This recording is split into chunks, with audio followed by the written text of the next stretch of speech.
এটা আমার নিজের লেখা, নিজের সুর।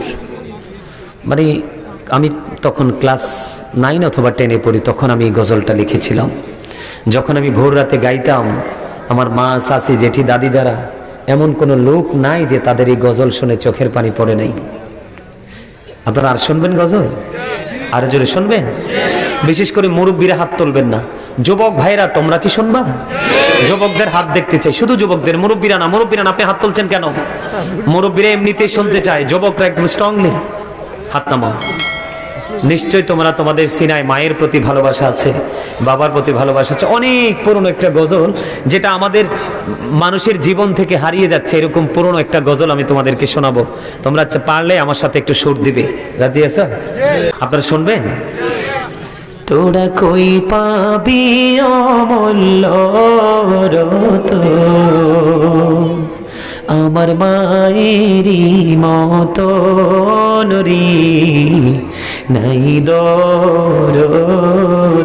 বলেন তোরা কই পাবি অমূল্য রতন, আমার মায়েরই মতন রে নাই দরদি, নাই দরদি। বিজা জাগায় মাই শুয়া,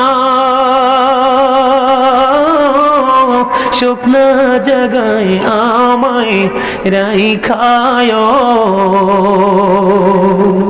ও সে কত কষ্ট করলেন মাই, আমার লালনার পালন রে নাই দরদি। বলেন না তোরা কই পাবি অমূল্য রতন, আমার মায়েরই মতন রে নাই দরদি। আমার মায়ে মইরা গেলে আমি কাকে ডাকবো মা বলি, মা মা গো। ও সে কত কষ্ট করলেন মায়ে, আমার লালনার পালন রে নাই দরদি। যেই সারজনে কান্দে লয়া, আমি কোথায় যাব মাকে নিয়া। ও খোলে দাও মায়ের মুখের কাপড়, দেখি জনমের মতন রে নাই দরদি। বলেন তোরা কই পাবি অমূল্য রতন, আমার মায়েরই মতন রে নাই দরদি। অন্ধকার কবরের মাঝে